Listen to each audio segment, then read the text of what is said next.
চিন্তিত দেখাচ্ছে কেন অনুশ্রী? বলো আমায় কি হয়েছে? কি হয়েছে? কি হয়েছে সেটা তো তুমি নিজেও দেখতে পাচ্ছ কুসুম। তুমি এই বাড়ির বড় বউ হিসেবে নিজের সব দায়িত্ব পালন করেছো, আর আমি মাঝপথে নিজের ব্রত ভেঙে চলে এসেছি। আর তুমি গাঙ্গুলি বাড়ির বড় বউ হিসেবে নিজেকে যোগ্য প্রমাণ করেছো কুসুম। অনুশ্রী কি বলছো কি এসব? ঠিকই তো বলছি কুসুম। বাবা এতদিন তোমার কাজে মুগ্ধ হয়ে তোমাকে বাড়ি ফিরিয়ে নিয়ে যেতে চাইছে, আর আমি তোমাকে এতদিন যা যা ভাবতাম সেসব তো ভুল প্রমাণ হচ্ছে কুসুম। ভুল প্রমাণ মানে? অনুশ্রী তুমি কি বলতে চাইছো আমি কিছু বুঝতে পারছি না। বুঝতে পারছো না? তুমি যখন বুঝতে পারছো না তখন আমি তোমাকে বুঝিয়ে বলি। আমি এতদিন যে কুসুমকে চিনতাম, যার কাছে নিজের আত্মসম্মানটাই সবকিছুর থেকে বড় ছিল, সেই কুসুম আজ নিজের আত্মসম্মান বিসর্জন দিয়ে বাবার এক কথায় ওই বাড়িতে ফিরে যেতে চাইছে। আমি তো তোমার এই রূপ দেখে অবাক হচ্ছে কুসুম। অবশ্য সোজা পথে ফেরাটা তো একরকম হবে, কিন্তু বাড়ির বড় বউ হিসেবে যদি তার শ্বশুর মশাইকে প্রাণ বাঁচিয়ে মহান হয়ে ফেরাটা একটু অন্যরকম হবে, তাই না কুসুম? এই যে তুমি বাবাকে বাঁচিয়ে মনি আর বাবার যে উপকারটা করলে, তাতে তুমি এখন ভাবছো কি না তুমি গাঙ্গুলি বাড়ির সমস্ত সম্পত্তি তোমার নামে হবে, কি তাই তো কুসুম? এটাই তো তুমি চেয়েছিলে, তাই না? আমি ওই বাড়িতে থাকি কি না থাকি তাতে তো তোমার কিচ্ছু যায় আসে না। অনুশ্রী আমি বুঝতে পারছি না তুমি এসব কি বলছো। মাথা খারাপ হয়ে গেছে তোমার? কি হয়েছে তোমার? মাথাটা আমার এতদিন খারাপ ছিল, কিন্তু আজ ঠিক আছে। আমি আজ বাস্তবটা বুঝতে পারছি কুসুম। আমি নিঃস্বার্থভাবে তোমার পাশে সব সময় দাঁড়িয়েছি, কিন্তু আজ তুমি আমাকে ঠকিয়ে তার যোগ্য রিটার্ন দিলে। অনুশ্রী কেন আজ এরকম আঘাত দিয়ে কথাগুলো বলছে আমার? এই কথাগুলো কি সত্যিও বিশ্বাস করে? অনুশ্রী আমার কথাটা শোনো। দেখো তোমার নিশ্চয়ই কোনো ভুল বোঝাবুঝি হচ্ছে। অনুশ্রী আমি কখনো সম্পত্তির লোভে তোমাকে। প্লিজ কুসুম, আমাকে আর মিথ্যে কৈফিয়ত তুমি দিতে এসো না। যদি সত্যি প্রমাণ করতে চাও যে তোমার কোনো অসৎ উদ্দেশ্য নেই, তাহলে একটা কাজ করো। বাবাকে কাল হসপিটাল থেকে ছাড়া হবে, বাবাকে বাড়ি নিয়ে যাওয়া হবে, আর আমি জানি বাবা তোমাকে ওই বাড়িতে ফিরে যেতে বলেছে, কিন্তু তুমি না যেও।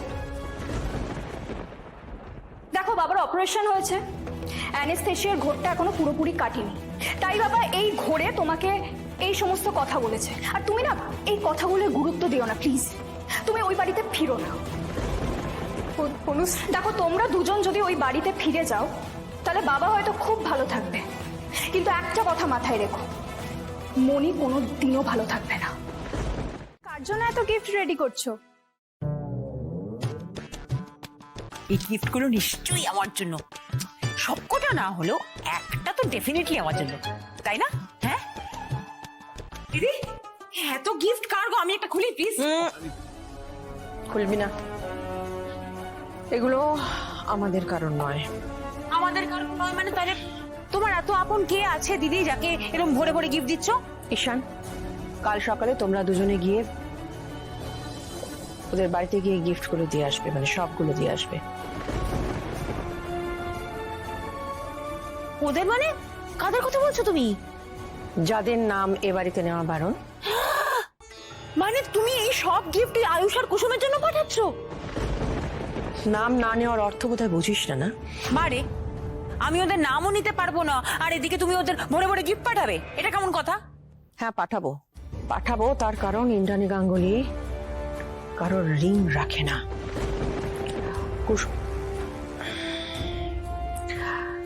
আমাদের বাড়িতে যে মেয়েটা রান্না করতো, সে যাই করুক না কেন, রাজের জন্য যে ব্রতটা পালন করেছে সেটা যদি ও না করতো তাহলে আমার ব্রত করাটা অসম্পূর্ণ রয়ে যেত, রাজকে সুস্থ করতে পারতাম না।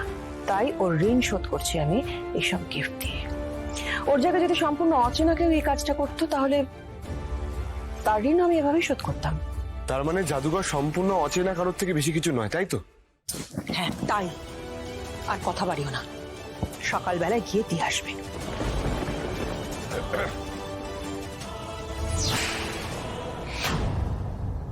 এই রে, রাজ কি আমার কথাটা শুনে ফেললো?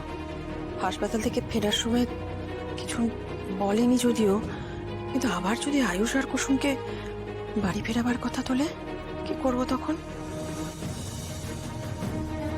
এত গিফট কাদের জন্য ইন্দ্রাণী? মানে দেখো, আজ তোমাকে কোনো রান্না বান্না করতে হবে না, আর আমরা যা যা খাবো সব আমরা নিজেদের বাড়িতে গিয়েই খাওয়া দাওয়া করবো। তাই জন্যই তো আমি আর ঈশান তোমাদের নিতে এসেছি। নিতে এসেছো মানে? মানে আজ তোমাকে তোমার শ্বশুর বাড়িতে ফিরতে হবে কুসুম। কিন্তু অনুশ্রী, তুমি যে হাসপাতালে আমায় বলেছিলে যে এই যে তুমি বাবাকে বাঁচিয়ে মনি আর বাবার যে উপকারটা করলে, তাতে তুমি এখন ভাবছো কি না তুমি গাঙ্গুলি বাড়ির সমস্ত সম্পত্তি তোমার নামে হবে? কি তাই তো কুসুম? এটাই তো তুমি চেয়েছিলে, তাই না? আমি ওই বাড়িতে থাকি কি না থাকি তাতে তো তোমার কিচ্ছু যায় আসে না। হ্যাঁ, আমি তোমাকে বলেছিলাম গাঙ্গুলি বাড়ি থেকে দূরে থাকতে, যাতে আজ তোমাকে যোগ্য সম্মান দিয়ে ওই বাড়িতে ফিরিয়ে নিয়ে যেতে পারি। কারণ সেদিন বাবাকে হসপিটাল থেকে বাড়ি ফেরাবার তারায় আমরা ঠিক করে তোমার বধূবরণ করতে পারতাম না। দেখো কুসুম, তুমি বিশ্বাস করো, আমি তোমাকে সেদিন যে কথাগুলো বলেছিলাম সেগুলো একটাও মন থেকে বলিনি। আমি শুধু চেয়েছিলাম সেদিন তোমরা বাড়িতে না ফিরে আজ আমাদের সবার সঙ্গে বাড়িতে ফেরো। আর কুসুম, আমি মন থেকে বিশ্বাস করি আর সব সময় এটা করব, ওই গাঙ্গুলি বাড়িতে তোমার আর আমার সমান অধিকার, কারণ আমরা দুজনেই ওই গাঙ্গুলি পরিবারের বউ। দেখো, তোমাদের ভয় দেখানো, তারপর ওই বাড়িতে না ঢুকতে দেওয়ার ড্রামাটা, ওটা কিন্তু শুধু আমার প্ল্যান ছিল না। বাবা অনুশ্রীকে বলেছিল এসব কথা বলতে, যাতে স্পেশাল আয়োজন করে তোমাদের বাড়িতে নিয়ে যেতে পারে।